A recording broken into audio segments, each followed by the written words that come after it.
Nervous about the rising cost of groceries lately? Hi, my name is Alex, and I specialize in budget nutrition. Today, we're going to talk about dry meal prepping and how it can save you tons of money. You've probably never heard of dry meal prepping before, but it very quickly became one of my favorite budget meal prep hacks, and it's so simple it'll blow your mind that you've never thought of this before. So, the first thing I am dry meal prepping here is some flavored rice packs. You know those packs of rice you buy at the grocery store that are in different flavors, or they're ones you just throw in the microwave? This is essentially all that they are, and they're so much cheaper to make at home because you're really just paying for a cup of rice and some spices. Whereas if you were to buy these at the grocery store, they cost like $5 a pack.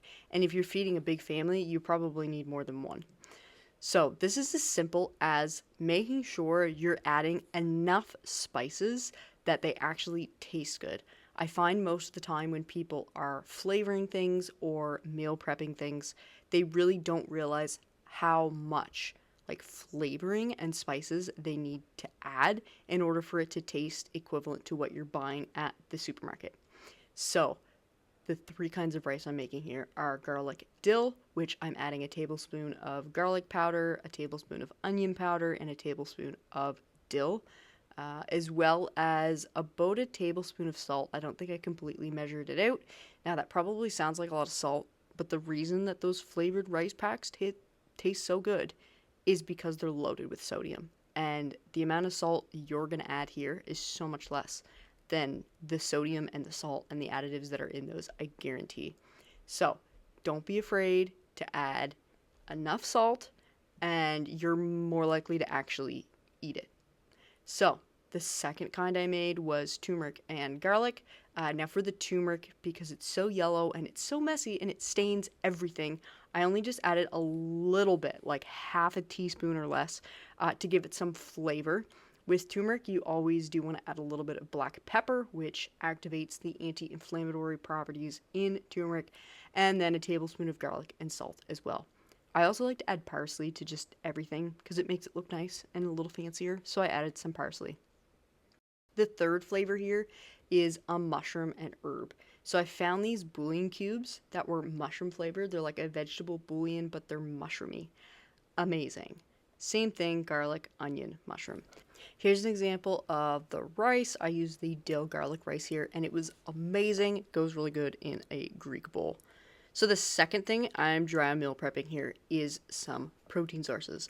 So this works really well with beans, textured vegetable protein, kind of dry plant-based protein sources. Obviously you can't do this with meat because meat is wet.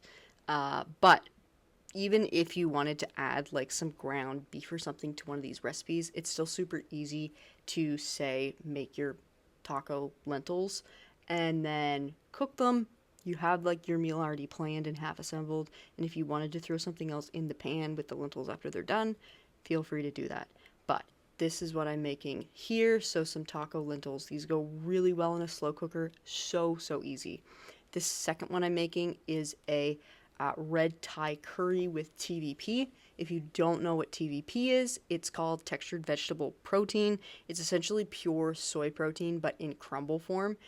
Rehydrates and cooks kind of like ground beef, gives you that ground beef crumble texture. It is such a versatile and such a cheap plant-based protein source. I highly encourage you to look it up. So I just put the little jar of curry paste in here and the TVP, some extra basil and garlic, and there you go. All you just need to do is cook this up and add some rice.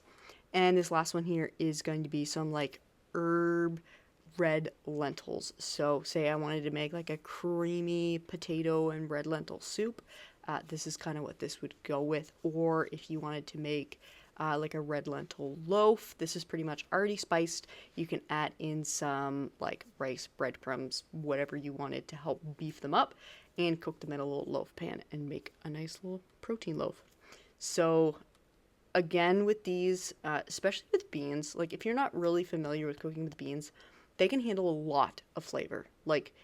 They're dense and fibrous, and they expand. So I would just really encourage, as you're getting used to cooking with beans, to taste as you're cooking, and then adjust the spices if needed. These are so easy to just throw in the cabinet, grab them when you're ready. If you're in a rush, like it's already, the mental work of deciding what to eat is already done, and then you're not tempted to get convenience food or fast food or buy the overpriced convenience items at the grocery store. This literally took me like 20 minutes, if that, to put all of these together, and there's some really solid meals here.